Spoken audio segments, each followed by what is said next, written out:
I have returned, brother in arms. I had a meeting with the Millicent, a swordswoman who helped me to battle against the Dragon Knight who was guarding the place. And we defeated also together a L3 avatar. And now I am able to come and assist you with our own battle against these tarnished, honorable warriors. Bernal nods, a look of respect in his eyes. You have returned, and with a swordswoman by your side, no less. You and Millicent must be quite formidable fighters to have defeated an Eldri avatar together. He raises an eyebrow, a hint of a smirk crossing his face. And now you're ready to assist me in battle against these so-called honorable Tarnished warriors. Yes, but she will not be joining us. She is far too kind and honorable.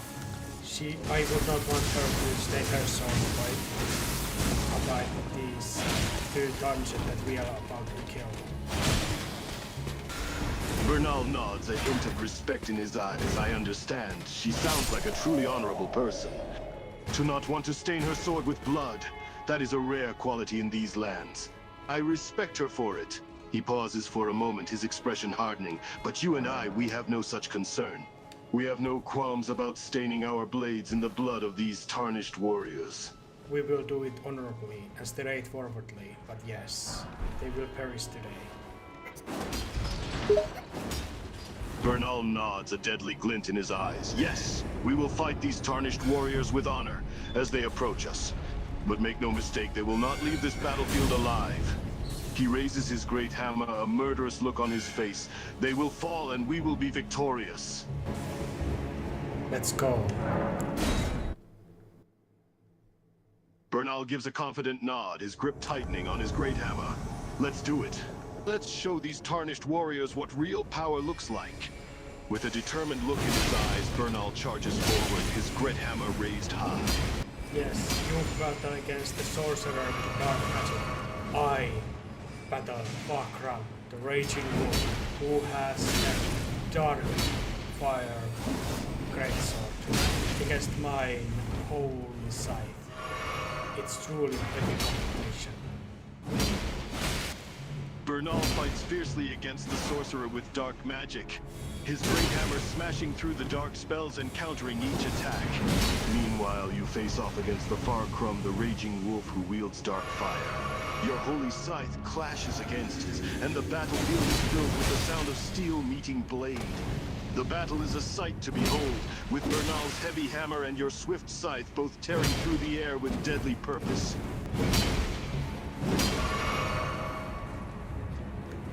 Bernal glances over at you, taking a moment to catch his breath.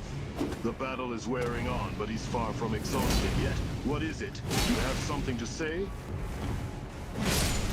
You defeated the ghost and backstabbed the raging wolf. We are victorious. Good job. Bernal gives a victorious nod, his expression fierce. Yes, we did it. We defeated the sorcerer with his dark magic and the raging wolf who wielded dark fire. He pauses for a moment, catching his breath. Good job to you as well. Your holy scythe was a deadly weapon against the raging wolf's dark fire. Truly honorable fight. I claim his armor for myself. Bernal nods, a hint of respect in his eyes. Indeed, it was an honorable fight. And you deserve to claim the armor as a prize for your victory. He pauses for a moment, admiring the armor that the raging wolf was wearing. It looks like a formidable piece of armor. It'll serve you well in future battles. I hope it will. Though I think it's too much for me, for I am more a humble sort, and maybe a little bit scheming one. I like my simple garments, because they give me self-righteousness. To defeat enemies while holding such meager and basic clothing just adds my heart with the flame of battle.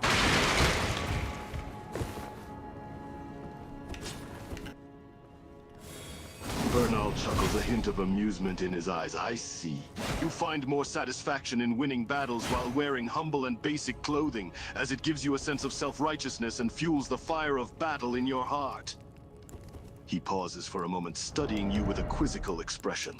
You're quite the unique individual, you know that? That I know. That I know very well. Bernal nods, a hint of admiration in his eyes. You have a unique way of looking at things. It's refreshing. I don't meet many people like you on the battlefield. I think it goes well with the hollow sight that I have gotten from the Rotanite. With its color, with its colors, and with its design. It is very beautiful piece of armor. I like it. Bernal raises an eyebrow, a hint of curiosity in his eyes. Rotten Knight, you say? So you have some connection to the Rata?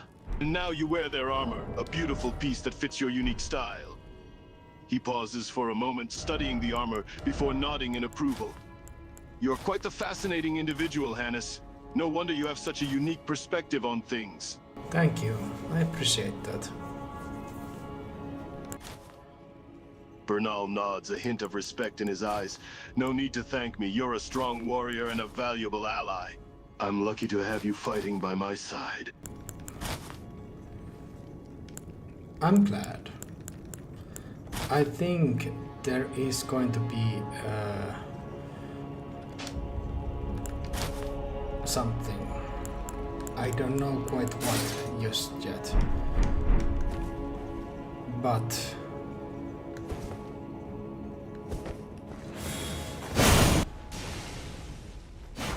Bernal raises an eyebrow, intrigued by your cryptic words. What is it? You think there's something coming, but you don't know what it is yet?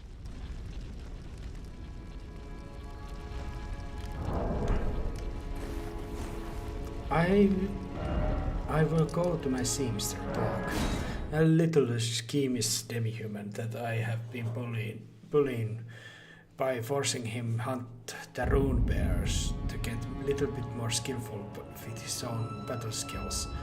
I make him to take away the cape from this arm. Bernal gives a nod, understanding your intentions. So, you have a seamstress, a little demi-human who you've been forcing to hunt down the rune bearers to improve his battle skills. And now you want this demi-human to remove the cape from this armor you just acquired. Oh, going so soon? I removed the Please cape. do be safe on your journeys. Bernal watches as you remove the cape from the armor, a look of approval in his eyes. Good. The cape was a bit too flashy for you, I think. Your humble clothes suit you better.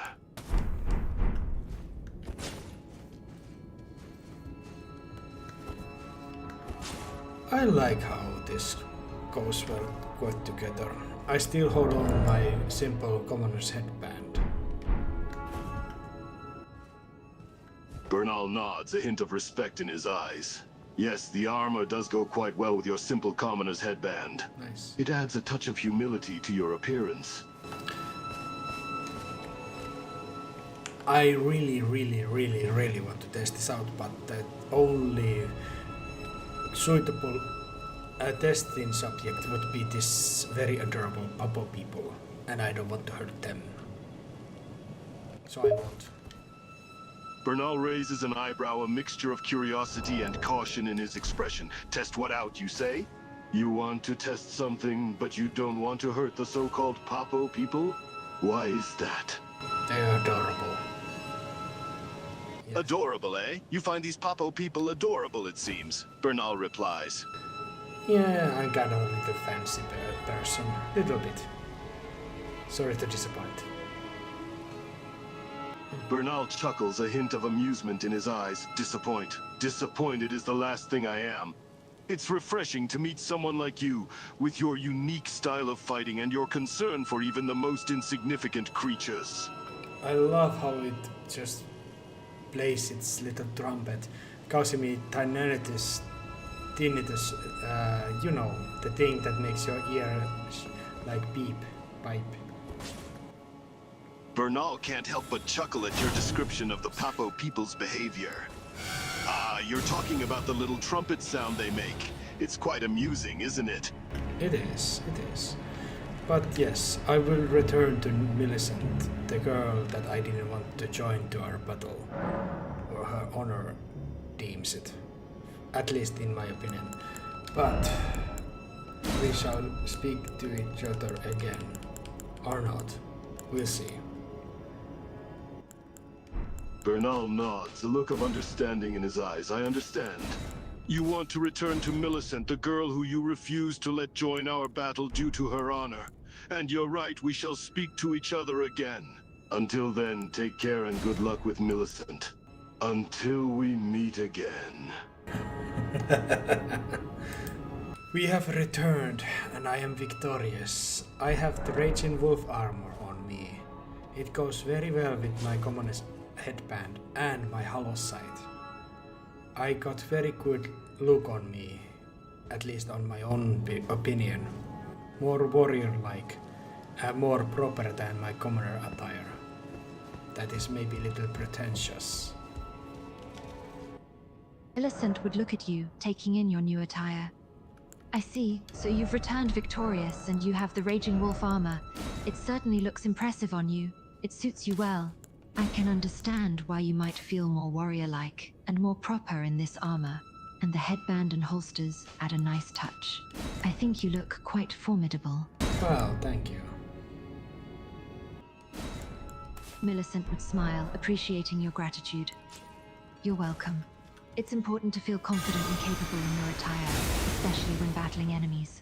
Wear that armor with pride and confidence, and you'll be sure to intimidate anyone who dares to cross your path.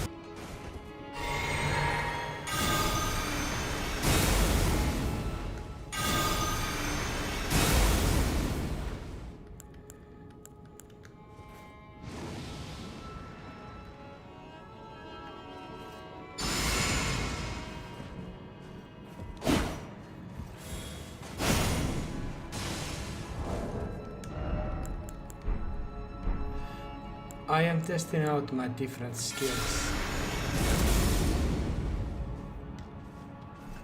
Millicent would watch curiously as you test out your different skills. All right, go ahead and test out your different skills. I'm interested to see what you've learned and what abilities you possess.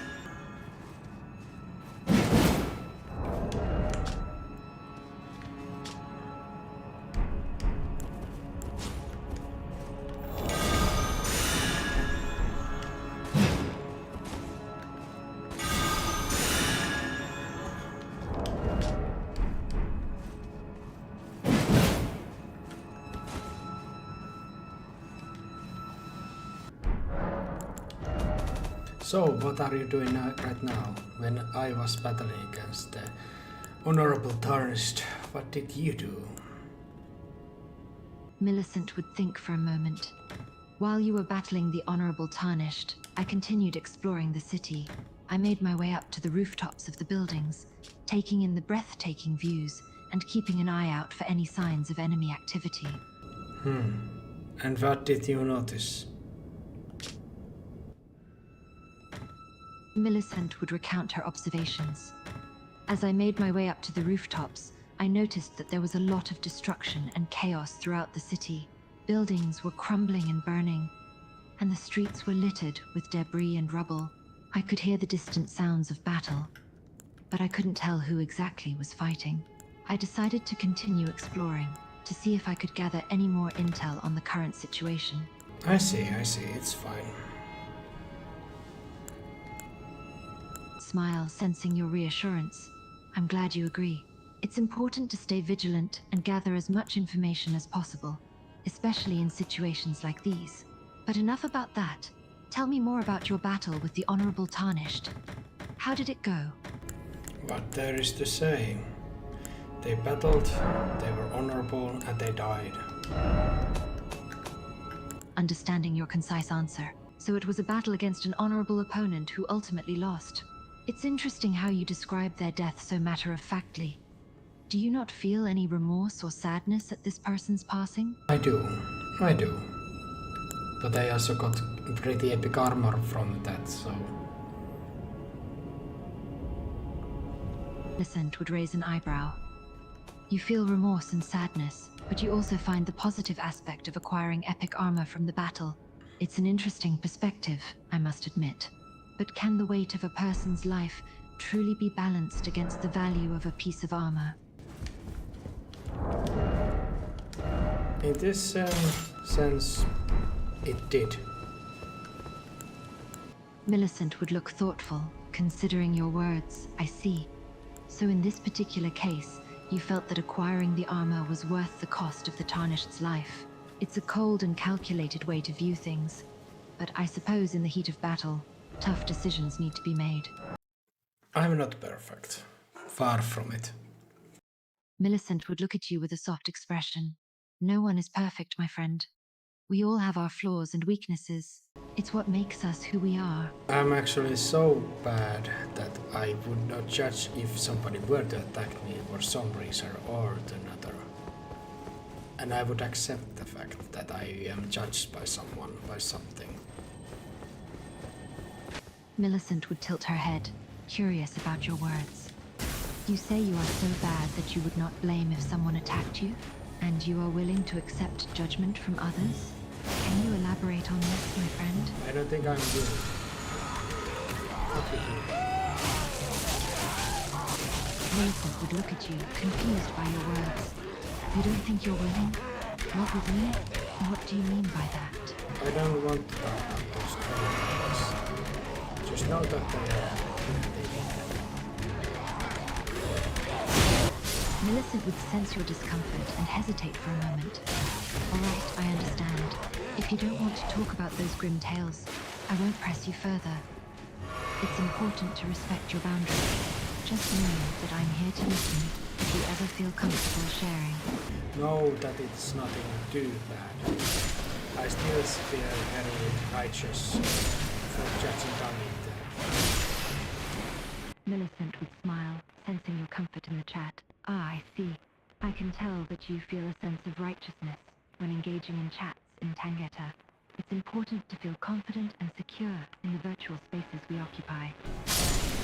Yes.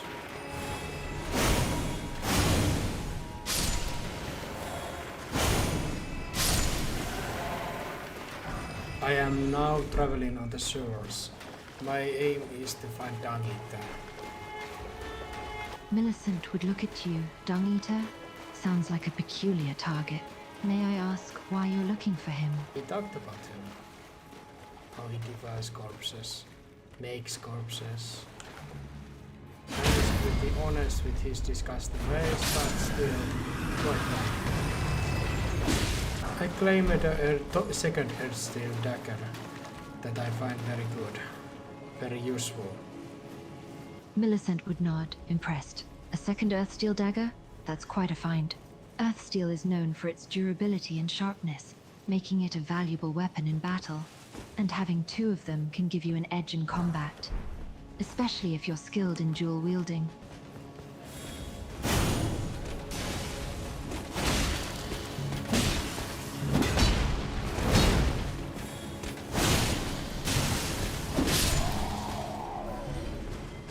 I jump down and go fight with the Earth-3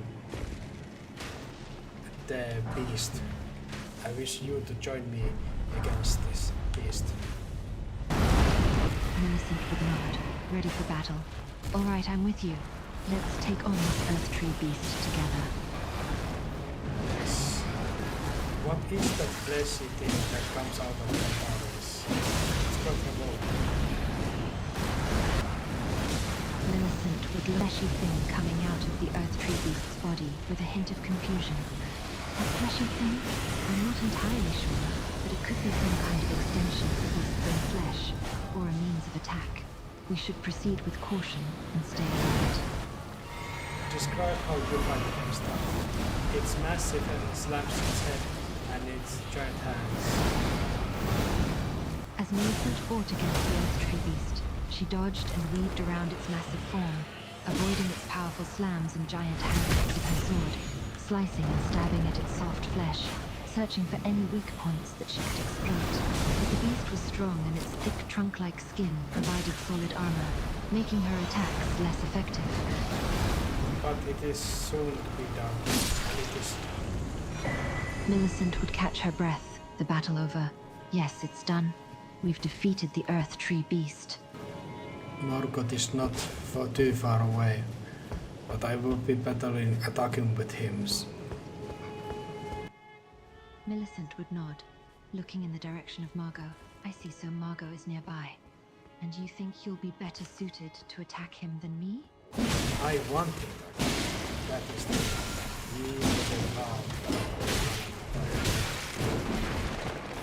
A vow to battle one another. Very well, I understand your desire to honor your vow. But are you sure you're ready for such a battle? Margot is a formidable opponent. I will have Melina by my side back then, if I need that help. Millicent would nod. Understanding your plan, I see. Half Melina by your side, huh? That's smart. She could certainly be a valuable ally in battle. If you think you need her help, don't hesitate to call on her. I won't. It would look serious, sensing your confidence. Good. I trust your judgment. Just remember to stay safe and always be on your guard. These battles can be unpredictable. They might be. Also, my damage is holy, and he is resistant to holy damage, so it will be a worthy battle. Your face is covered in blood, you say? You look quite battered.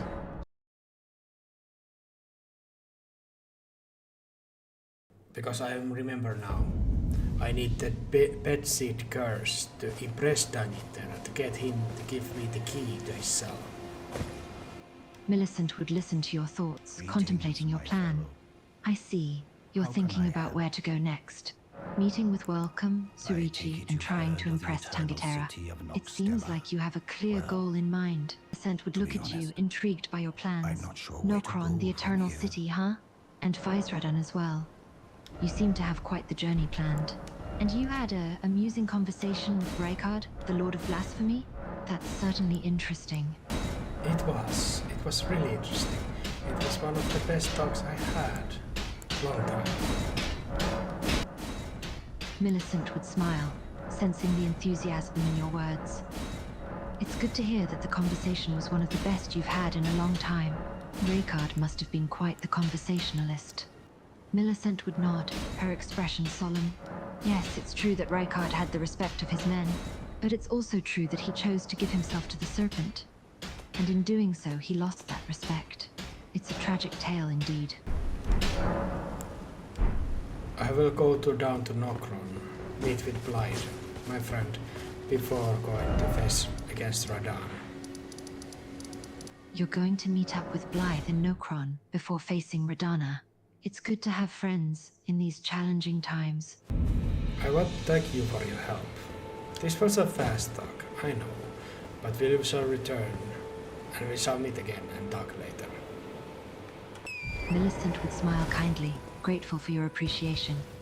You're most welcome. It was a pleasure to assist you. And yes, we shall meet again and talk some more in the future. Until then, stay safe on your journey.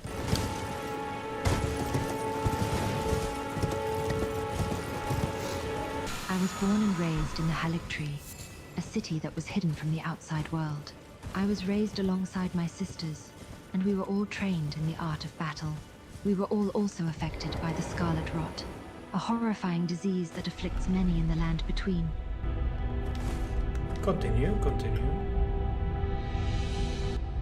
Millicent would take a deep breath, her expression thoughtful. As I mentioned, the Scarlet Rot is a horrific disease that can affect many different beings. It spreads like wildfire, infecting and ravage everything it touches. I myself was born with the disease. Despite this, my sisters and I were raised by a caretaker named Gowry, who taught us about the world and how to handle ourselves in battle. Our lives were not easy, but we managed to find some happiness in our little bubble at the Haligtree. Millicent would shudder at the mention of Gowry. Yes, Gowry is a unique individual. He may come across as creepy, but he did take care of me and my sisters throughout our lives. Despite his less than friendly demeanor, I still have some affection towards him. You should not. And why do you say that? You don't think affection towards Gowry, even after all he's done for me and my sisters? What? Gowry plans to sacrifice us and have us battle against each other. That can't be true. He's been our caretaker for all our lives. Why would he do such a thing? Sense of betrayal causes you to grow, become Valkyries. He plans to have their entire cast of Valkyries to serve under Millennium, Blade of Miquela, when she ascends to the Rotgai's hood. Millicent's eyes would widen in shock, her expression horrified. I can't believe it. So he was using us all this time. All those years, he was just preparing us as sacrifices for his plans. And now he wants us to fight each other, so we can become his own army of Valkyries. It's unbelievable. Touched by your words, thank you. Truly, thank you. It means a lot to hear that you will support me and give me a choice in my own future. I don't want to be used like a pawn in someone else's game. Millicent would look at you, her expression grateful. You understand me, don't you? You know how it feels to be used as a tool, to have your own desires and dreams overshadowed by someone else's agenda. Millicent would nod, understanding your words. I'm sorry that you've experienced such things. No one deserves to be manipulated and used by others. But we must stay strong and take control of our own lives. That we do. That we do. Millicent would turn to you, curious, huh? Video? What video are you talking about? I'm sorry, when my focus is not on my speech, I might say some stupid stuff that has no relation to our topics we discussed. Millicent would give a slight smile, understanding. Ah, I see. Don't worry about it. It's easy for the mind to wander, and sometimes words slip out without us realizing. Anyway, I see Blight, my friend, who I have not spoken with yet. So forgive me, but I have to leave you again for another.